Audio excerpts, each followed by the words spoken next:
Okay, so now let's really dig into this and figure out what we need to do to take all these tables and determine how they're related to each other and how they should interact with each other within the database. And so first, let's open this transaction type table. Sorry, that's the wrong one. Let's open this transaction table, and then let's go over here to our design view. And so we only put these three fields in here, but in reality, whenever we created this table, if you remember, in the second video, I took the transaction ID and I put it over here with total sales.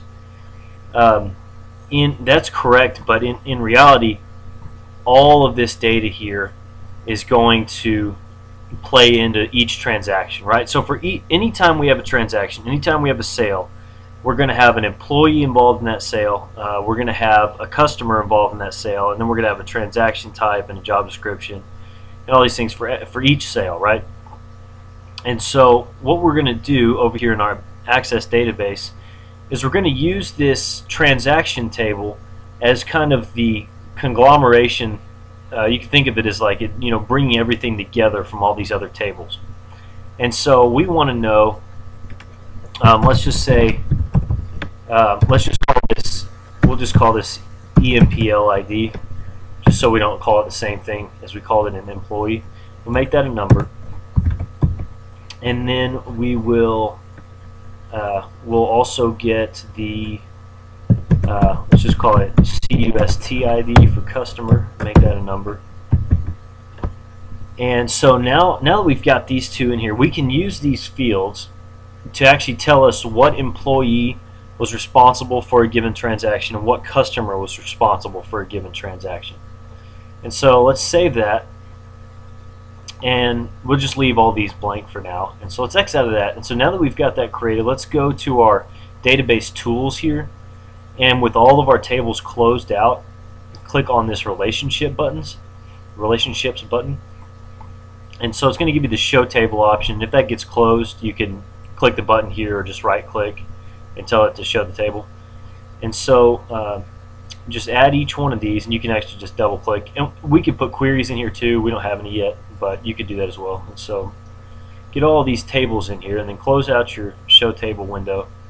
And so now we've got basically a graphic representation of each of our tables in here. And so now we need to connect these together. And so I'm going to go ahead and you can drag and drop these. I'm going to put this one down here since it's kind of, in fact, let's do it like this. Let's take employee and sort of put that with job description here, and then we'll put the transaction type over here, and then we'll just kind of put the transaction table down here by itself. And so oh, and I forgot, let's save this real quick and leave all these here. And remember, we needed to connect employee and job description, but I didn't make a field for that. So let's go back to our employee table here and go back to our design view, and we're going to go ahead and put in just call this job ID and make that a number, and then save that. And let's see what we need. What's the one for this? I believe description. I mean, cashier was 1. Yeah, so cashier is job 1. So I think we had 1 row of data here. Yeah, and so he was a cashier, so we'll make him a 1. And okay, and so now let's go back to those relationships. Sorry about that. So we're going to take these fields and link them on each other. So we've got our card number is actually going to be our customer ID over here. So these are going to be the same field. They just have obviously just different names.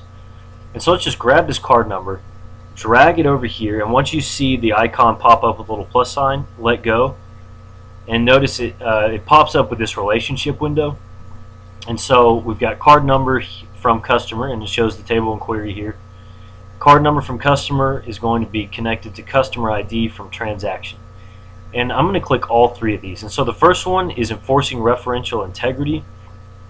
And so that's just saying that it has to, anything that is in this table, anything that's in customer ID and transaction has to exist in the customer table here, in this particular card number field. And so, and then cascade. Cascade means that anytime we update the related fields in one, it will automatically update the same fields in the other. And so this gets back to the data corruption issue. This helps us make sure that we're not updating something in one place and not updating it somewhere else. So say somebody gets married and their last name changes. We want to make sure that when we change that last name, it changes it everywhere. And so we're going to cascade both of these. So when it updates or when something is deleted, it will update it or delete it everywhere.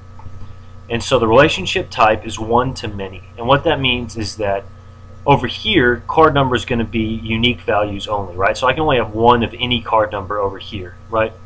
But over here, because I could have, this is coming from the customer table. So over here in transaction, I could have any number of repeat transactions, repeat customers, I should say.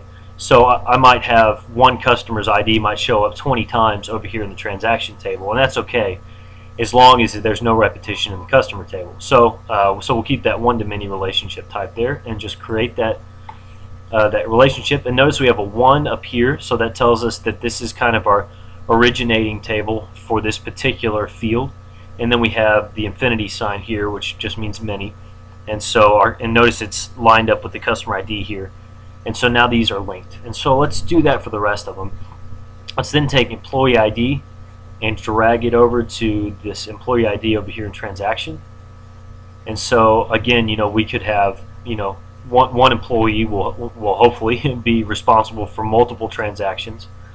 And so we're going to leave that one-to-many like that. And notice the one-to-many is just going to, I believe that it's just going to take the first one you grab, the one you drag in is going to be the 1. And so let's click all 3 of these again. And if you ever have data that's already in your tables and you try to create a relationship like this, if any of the data doesn't already follow these necessary rules here, it will not let you check these off. So just keep that in mind. And so create that. And now let's move these around a little. I'll mess with them later. So transaction type, we've got. Let's see, that was going to be down here with our T-type. So let's take the ID here and connect it to the T-type here. And again, same deal. You can create that. And then on our job description table, this one's actually going to be a link between job description and employee. And so we're going to take our job type ID and we're going to link it to our job ID. And so again, we've got 4 IDs in the job description table in our current build. And so any of those 4 IDs might appear any number of times over here in employee. Again, we'll have multiple cashiers, so forth and so on. And so get all of your cascading and referential integrity and then create that one.